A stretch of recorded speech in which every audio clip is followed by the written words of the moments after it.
Friends, welcome again in the session of studying about the poetic devices. Let us see.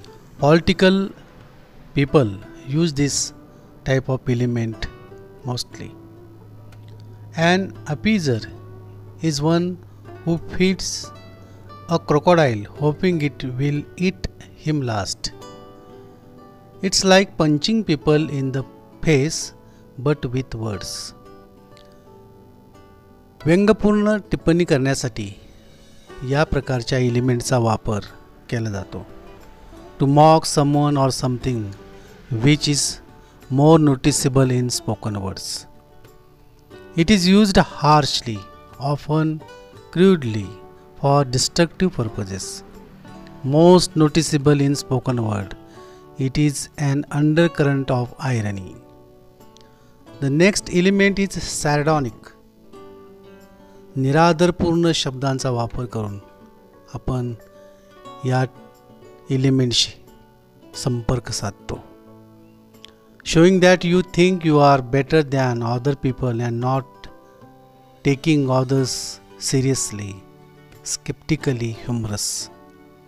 Sardonic speech of humor is bitterly mocking or cynical. Sardonic works may contain a tone of scornful mockery. The arrogant people uses this type of speech and it shows one's own arrogancy. Next to that, the most famous satire. खराब किंवा मुक्ती विचार आपण या प्रसंगी करत असतो. It is a way of criticising people or ideas in humorous way, especially in order to make political point or a piece of writing that is genre of the visual or the literary or performing in arts.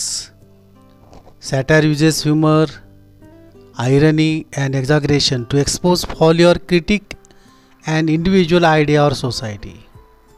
Satirical elements are useful in showing the limitations or drawbacks of any person or within the situations. Much of literary works done in English while referring the satirical element. It is useful to show one's own limit or others. It declares the purification of any situation or any conflict. Without satirical element, we cannot proceed further to purify. Satirical elements corrects man's own philosophy. Next to that, scansion. Scansion analyzes metrical patterns in poetry by marking stressed and unstressed syllables. Scansion determines the meter of a poem. There are so many meters and various keys to show the notations. Metre म्हणजे छंदामध्ये तयार केलेले साहित्य प्रकार, कविता, स्फुटलेखन जिथे मीटरचा वापर होईल. मीटरमध्ये आयॅम्बिक, ॲनापेस्टिक, टॉर्किक, डॅक्टिलिक, स्पॉन्डाइक, फायरिक असे वेगवेगळे नमुने असतात. The line length of the iambic will be monometer. The anapaest is called as the dimeter. Trochaic is called as the trimeter. Dactylic is called as the tetrameter. Spondic called as the pentameter, Pyrrhic called as the hexameter. Scansion is very useful for correcting the meter in stanzas within the poetry. Next to it, the science fiction. It incorporates futuristic technology and science into imaginative narratives. H.G. Wells pioneered early science fiction with works like The Time Machine. भविष्यामध्ये विज्ञान आणि तंत्रज्ञान कोणती झेप घेईल याची काल्पनिक किंवा पूर्ण होऊ शकणारे किंवा न शकणारे जे चित्र आहे ते चित्र आधीच मांडून ठेवायचे तंत्र सायन्स फिक्शनच्या माध्यमातून पूर्ण केले जाते.